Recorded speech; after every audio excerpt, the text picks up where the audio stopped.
할렐루야. 1월 27일 말씀 묵상을 함께 나누겠습니다. 말씀은 요한복음 5장 12절로 15절 말씀입니다. 제가 말씀을 봉독하겠습니다. 그들이 묻되 너에게 자리를 들고 걸어가라 한 사람이 누구냐 하되 고침을 받은 사람은 그가 누구인지 알지 못하니 이는 거기 사람이 많으므로 예수께서 이미 피하셨습니다. 그 후에 예수께서 성전에서 그 사람을 만나 이르시되 보라 내가 나았으니 더 심한 것이 생기지 않게 다시는 죄를 범하지 말라 하시니 그 사람이 유대인들에게 가서 자기를 고친 이는 예수라 하니라. 아멘. 오늘은 요한복음 5장 12절로 15절 말씀을 본문으로 해서 육의 회복, 영의 회복이라는 제목으로 하나님의 말씀을 선포하겠습니다. 요한복음 5장에는 유명한 사건이 있습니다. 바로 베데스다 연못에서 38년 동안 누워있던 자를 예수님께서 치유하신 사건입니다. 그 사건에 대해서 많은 사람들이 이야기를 하는데요. 그 사건 이유에 대해서는 우리가 많이 들어보지 못하셨을 것입니다.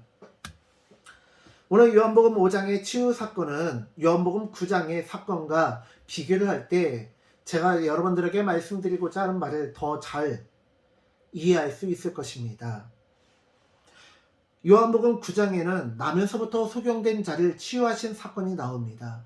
그 사람은요, 어떻게 해서든지 안식일에 병자를 치유하신 예수님을 종교회의에 회부하려고 하는, 명분을 찾고자 하는 그 사람들에게서 왜 예수님을 잡아먹지 못해 안달이냐, 이것은 하나님의 능력이 아니면 누가 이런 일을 할 수 있겠느냐, 예수님은 하나님이 보내신 자이다라며 적극적으로 변론했던 자와 다르게 오늘 본문의 이 주인공은 어떻게 합니까?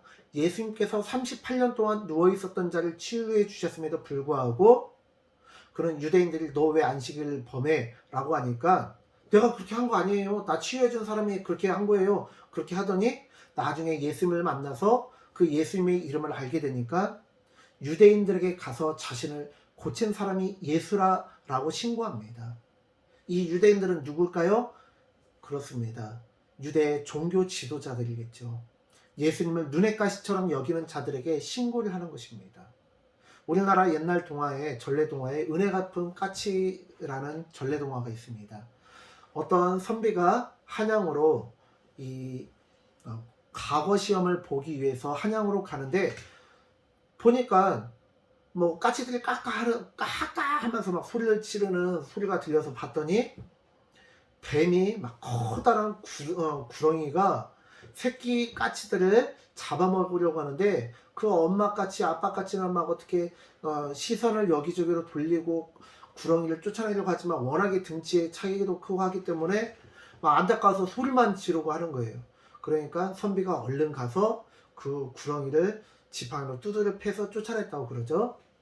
자, 그리고 밤중에 밤이 깊어서 이 선비가 산속에서 잠이 들었는데 막 몸이 아파서 깨보니까 구렁이가 자기 몸을 칭칭 동여매고 자신을 잡아먹으려고 막 이러고 있더라는 거예요.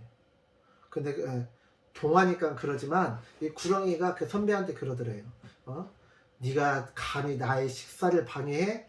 넌 내가 잡아먹을 거야. 근데 내가 이 밤이 새기 전에 혹시라도 종소리가 울리면 너 살려줄게. 근데 여러분 생각해보세요. 네. 그 동화니까 이게 가능한 이야기이긴 한데요. 그 밤중에 아무도 없는 산속에서 종이 어떻게 울립니까?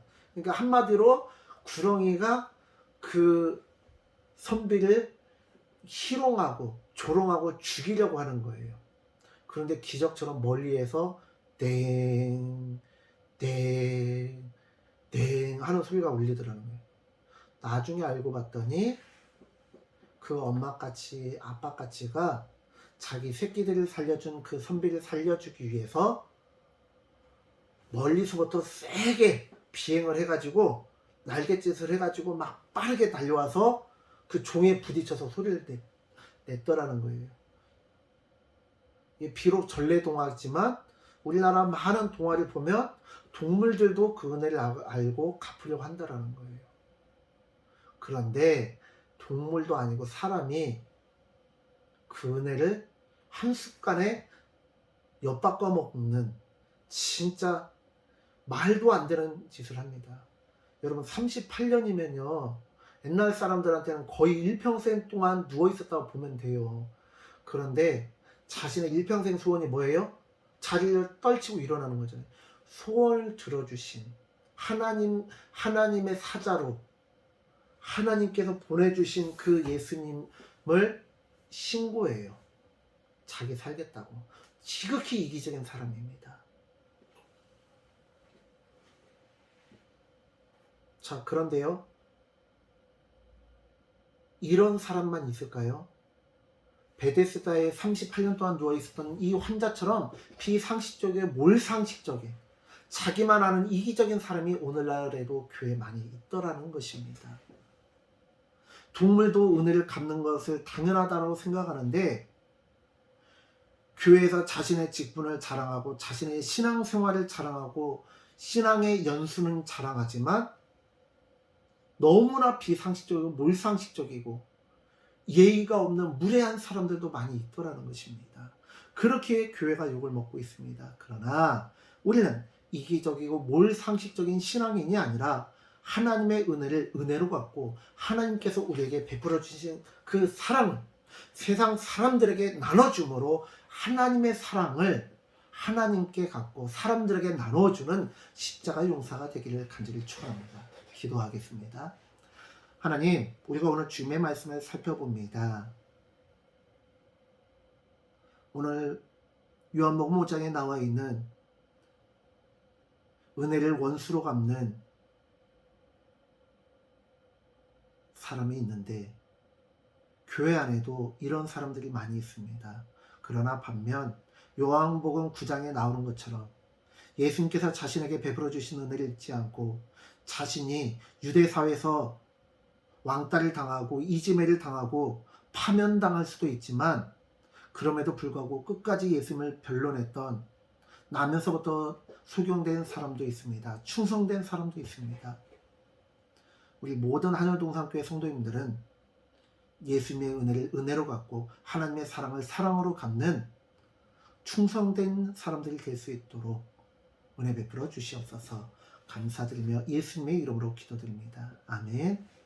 사랑하는 성도님들, 오늘 하루도 하나님의 은혜를 은혜로 갚고 육체만 회복되는 것이 아니라 영혼도 회복되어지고 영혼도 하나님 앞에 강건한 자가 되어지기를 간절히 축원합니다. 샬롬.